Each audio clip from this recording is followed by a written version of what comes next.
A green sludge covers He-Man's muscular shoulders.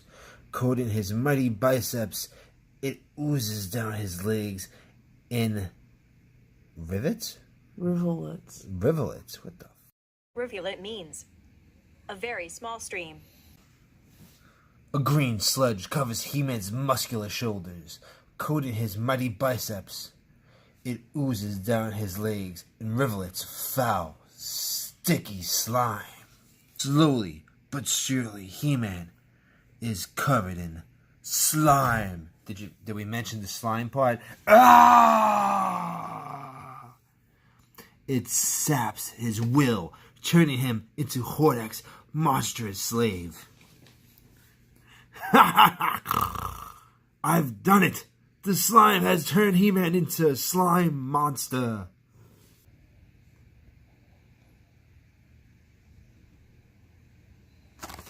Alright guys, Super 7 makes these little figures called reaction figures. If you don't know what reaction figures are, they're 5 points of articulation.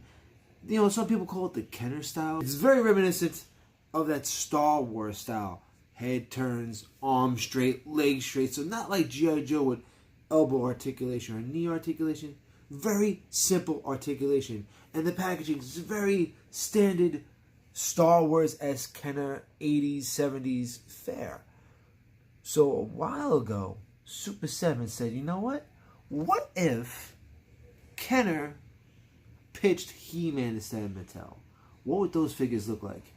And they created the Masters of the Universe reaction line. And they've been doing it for a couple years. And this right here is a cool, really a cool exclusive, very cool reuse of the He-Man figure they already made.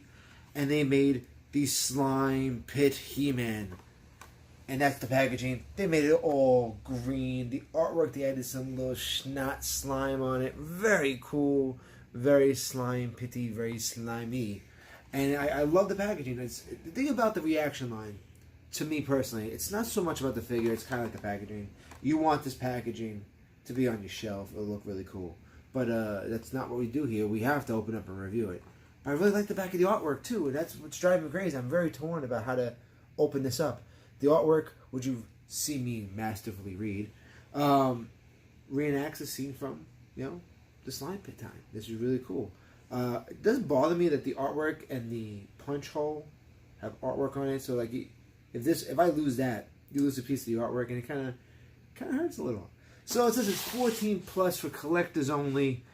Don't worry, there's nothing here that's going to hurt you if you have little kids. I mean, we grew up with figures like this, so maybe you didn't, maybe you're younger, but whatever.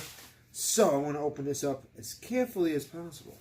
And there he is in all his translucent gorgeousness. Hold him like that. Little paint apps. You got little silver paint apps for his bracers, his harness, and his belt.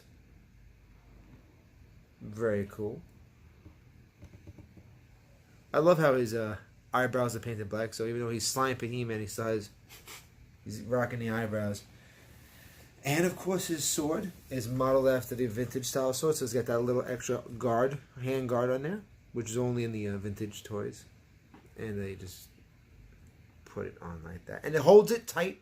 It's not going to come off. You don't have to go and do it like that or like how we used to do it. It snaps in just fine. And now He-Man, I have the Slime Pit power. That's what he can do. Like I said, articulation, head, arms, and the legs. Bonk, bonk. So why did I pick this figure up? I am a sucker for translucent toys. One of my favorite toy lines when I was a kid is Crystar, and that was all translucent parts. Really cool from Remco, and I think he's going to fit it right in with Crystar. He's got that cool little size, a little Star Wars size.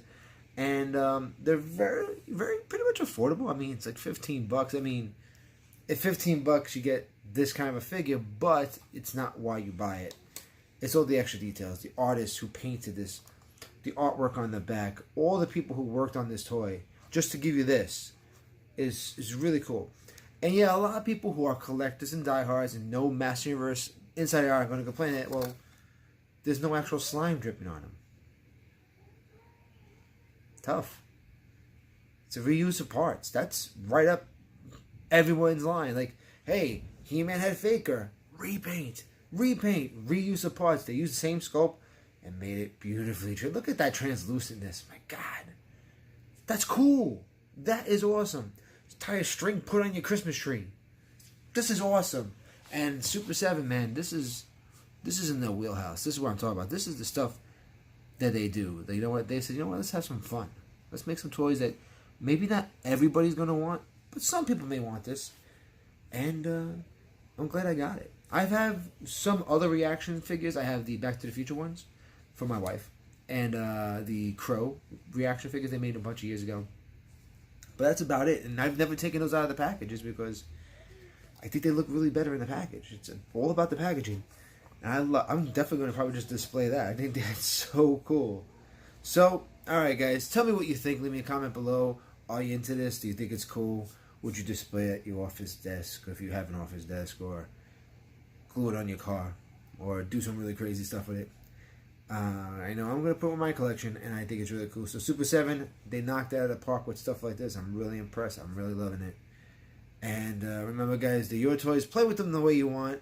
And don't forget to follow us on Instagram and Twitter. And don't forget, please, guys, subscribe to the channel. I'm begging. He-Man's begging you. Subscribe.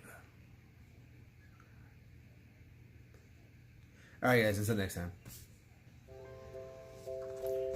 Alright, guys. Super 7 makes these things called... I'm going to say it again because it came out really wrong. Will you have a stroke? I think I had a little issue there.